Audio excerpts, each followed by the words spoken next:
ఏలూరు జిల్లా ద్వారకా తిరుమల కాపు కళ్యాణ మండపంలోని మాజీ మంత్రి అంబటి రాంబాబుకు అభినందన సభ ఏర్పాటు చేశారు. ఈ సభలో మాట్లాడిన అంబటి రాంబాబు వివాదాస్పద వ్యాఖ్యలు చేశారు. ప్రభుత్వం తనను చంపడానికి ప్రయత్నించిందని తీవ్రస్థాయిలో ఆరోపణలు గుప్పించారు. కాపు నాయకుల అభినందన సభలో రెచ్చగొట్టే వ్యాఖ్యలతో ప్రభుత్వంతో పాటు పోలీసులపై బెదిరింపు వ్యాఖ్యలు చేశారు. తనపై దాడి చేసిన వారిని వదిలేసి పోలీసులు తనని అరెస్ట్ చేశారన్నారు. తనని ప్రభుత్వం అంతమొందించాలని చూస్తుందని ఆరోపించారు. తనకు 40% ఓటు బ్యాంకు ఉన్న పార్టీ సపోర్ట్ ఉందంటూ హెచ్చరించారు. అంతేకాకుండా 20% ఓటు బ్యాంక్ గల కులం అండ ఉందంటూ రెచ్చగొట్టే ధోరణిలో మాట్లాడారు. అంబటి రాంబాబు గారిని మరి ఎన్నో ఇబ్బందులు పడినా కూడా ఆయన చాలా చిరునవ్వుతో వాటిని స్వీకరించారు.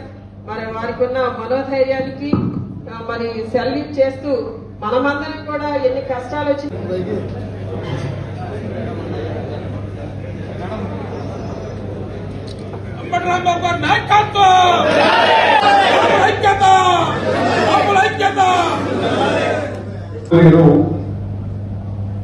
ద్వారకా తిరుమల శ్రీ వెంకటేశ్వర స్వామిని దర్శించుకొని ఆ తర్వాత మన బంధువులందరితో మాట్లాడాలనే ఉద్దేశంతో మిత్రులు ఏర్పాటు చేసినటువంటి సమావేశంలో హాజరు కావడం జరిగింది. ఒక అప్రజాస్వామికమైన ఘోరమైన రాష్ట్రంలో ఎప్పుడూ జరగని విధంగా జరిగినటువంటి ఒక సంఘటన నేపథ్యంలో ఇవాళ నేను మీ ముందు మాట్లాడుతున్నాను. ఆ రోజు జరిగినటువంటి సంఘటన చిన్న సంఘటన కాదు. ఈ ప్రజాస్వామ్య దేశంలో పోలీసు ఉంటారు. 100 కొడితే 5 నిమిషాలు పోలీసు వస్తారు. ఏదైనా నా ఇంటి మీద దాడి జరిగితే 7 గంటల సేపు పోలీసులు ఇంటి స్టేషన్లో కూర్చున్నారు. అక్కడే ఉన్నారు. నా ఇల్లు నా ఆఫీసు ఖాళీ చేయాలని ప్రయత్నం చేశారు. ఈ ప్రజాస్వామ్యం ఎప్పుడైనా జరిగిందా? అలా జరుగుతుందా? ఎందుకు జరిగిందంటే పోలీసు ప్రభుత్వము కుమ్మక్కైపోయారు. కుమ్మక్కైపోయి నన్ను చంపాలనో, నన్ను ఇన్సల్ట్ చేయాలనో, నా కుటుంబాన్ని బాధ పెట్టాలనో ప్రయత్నం చేశారు.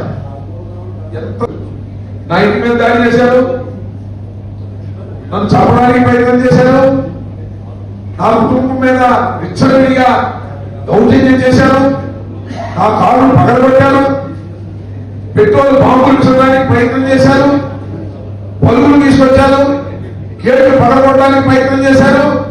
ఇన్ని చేసి నన్ను అరెస్ట్ చేశారు. చేసింది వాళ్ళు, నన్ను అరెస్ట్ చేశారు. అరెస్ట్ చేసి కోర్టులో ప్రొడ్యూస్ చేసి రాజమండ్రి సెంట్రల్ జైలుకి పంపారు.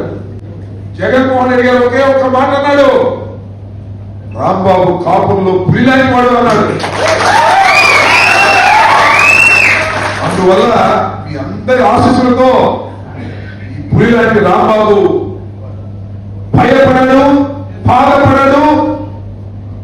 జరిగిన దానికి న్యాయం జరిగేంత వరకు మీ అందరి ఆశీస్సులతో పోరాడతారు. అయిపోలేదుగా,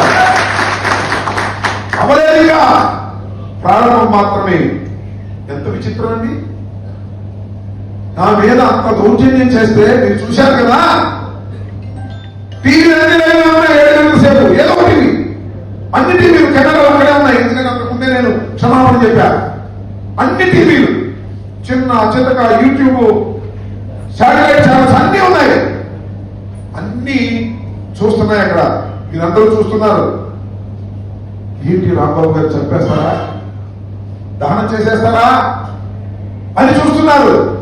10-20 నిమిషాలకు నన్ను అరెస్ట్ చేసిన తర్వాత మీ అందరూ అమ్మయ్య రాంబాబు గారిని అరెస్ట్ చేశారులే, పోలీస్ కస్టడీకి వెళ్ళిపోయాడు, ఇంక వాళ్ళు ఏం చేయలేని అనుకుని సంతోషపడ్డారు. అరెస్ట్ చేయడం సంతోషమైంది, వదిలిపెట్టడం కాదు. నన్ను పోలీసులు తీసుకెళ్ళడం సంతోషమైంది, నా శ్రేయభిలాషులకి, నా అభిమానులకి. ఆ తర్వాత కూడా ఏం చేశారో తెలుసా మీకు? ఎంత విచిత్రమో! ఆ ఇద్దరు సీఎంలు నన్ను లాకప్ నుంచి 2:30 తీసుకుపోయి నన్ను కొట్టడానికి, నా కాళ్ళు పగలదీసి హింసించడానికి ప్రయత్నం చేశారు. ఏమనుకుంటున్నారు? ఏమనుకుంటున్నారు అడుగుతా ఉన్నా ఇక్కడ ఈ ప్రభుత్వాన్ని, పోలీసుల్ని. నేనేమైనా అమాయకుండా, అనామకుండా, రమణీనా, సంఘ విద్రోహ శక్తినా? కాదు. రాంబాబుకి 40% ఓట్లు ఉన్నటువంటి ఒక రాజకీయ పార్టీ అండ ఉంది. ఈ రాష్ట్ర జనాభాలో 20% కులం ఉన్నటువంటి కులంలో పుట్టి పెరిగినటువంటి వ్యక్తి నేను. న్యాయం జరిగేంత వరకు మీ అందరి ఆశలతో పోరాడతానని మనం చేస్తున్నాం. సరే అడుగుతా ఉన్నా, మీరు ఓట్లు ఏదైనా వేసుకుంటారా చూద్దాం. నాకు జరిగిన అన్యాయానికి మీరు అంతగా అడుగుతా ఉన్నా. ఏ పార్టీలోనే ఉన్నా పోలీసులు రక్షించాలండి నన్ను. పోలీసులు రక్షించకపోతే ఎవరు రక్షిస్తారు? నా బంధువులు కదా, నా ఎక్స్టెండెడ్ ఫ్యామిలీ కదా ఈ సంఘం. మీరు రక్షించరా నన్ను? మీరు నాకు అండగా ఉండరా అని అడుగుతా ఉన్నా. అయిపోయిందా సంఘటన? కానీ న్యాయ పోరాటంలో మీ అందరి ఆశలతో ఎవరైతే నా మీద దాడి చేసి, ఎంత ఆశ్చర్యమండి, నా మీద దాడి చేస్తే కేసు కడితే ఎవరు వదిలేస్తారా? నాకు వాళ్ళు పగలగొట్టినందుకు, నా ఇంటి మీద బాంబులు వేసినందుకు, నా ఇల్లు పగలగొట్టినందుకు, నా ఆఫీస్ దోషం చేసినందుకు ఉండి వదిలేస్తారండి? నేనేదో అన్నానని క్షమాపణ చెప్పానని 18 రోజులు జైల్లో పెట్టారే, కానీ ఆమె ఉండి వదిలేశారు. ఏంటి అన్యాయం అంటే ప్రభుత్వం మీరేనా? మీ కులం వాళ్ళేనా పోలీసులు? వదిలేయటం ధర్మమేనా? ఇది సమంజసమేనా? ఇవాళ ఇలా జరిగింది, ఇంకోటి జరిగింది, దీని మీద నేను పోరాటం చేయవలసిన బాధ్యత నాకు లేదా? ఆ పోరాటానికి నా కులం మద్దతు, నా పార్టీ మద్దతు కావాలని అడుగుతా ఉన్నా. నా పేరు అంబటి రాంబాబే కాదు, నేను వైఎస్ఆర్ కాంగ్రెస్ పార్టీ నాయకుడే కాదు, నేను ఒక కాపు బిడ్డనే కాదు,